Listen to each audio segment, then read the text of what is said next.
We're fraternal twins, even though most people think that we're identical. We are fraternal twins, but we share our transplant journeys in a way. I would say we're both outgoing. We like to meet new people and just being super close. So, whether it's about a transplant journey or a new job or people we meet, we call each other first to let each other know. Oh yeah, definitely.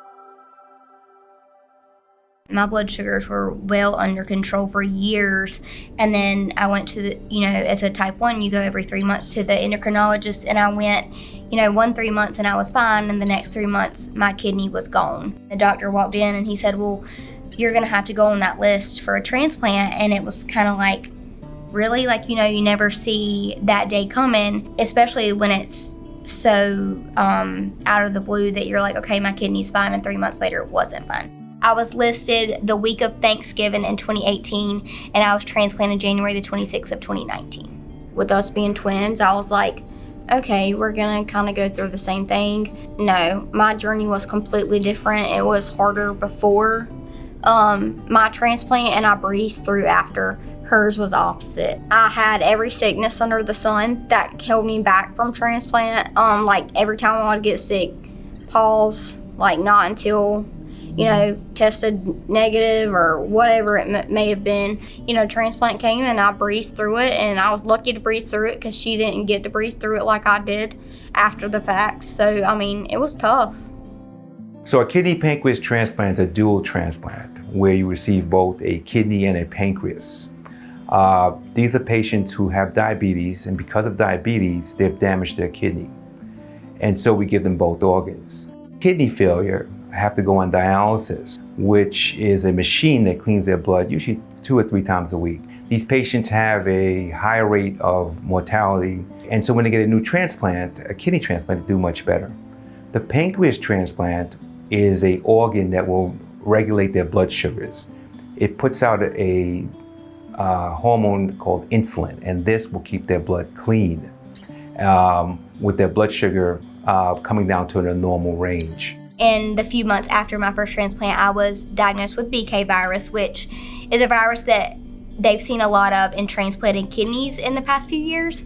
And so that also takes a toll on your kidneys. And then I was diagnosed with COVID in January of 2021. So it just knocked out my kidney. It also almost took my pancreas. But thankfully, Dr. Denny and his team are wonderful, and they took all the right precautions and measures, and it bounced back. They went ahead and put me in the hospital, and I received my second kidney transplant. We were able to relist her and get her transplanted. My partner, Dr. Cassingill, was on call that day and took her to the OR for the kidney transplant. And I assisted him, and it went well, and she's back out there with perfect kidney function and a well-functioning pancreas. Most programs, one group sees the patient beforehand, and after transplant, another group follows the patient. In the pancreas world, we follow them before, during, and after. So our relationship with our pancreas patients is unique in the sense that we see them at 3 years, 4 years, 5 years, all the changes in their lives, marriages, births, everything we follow with them. And that gives us a unique relationship with our patients.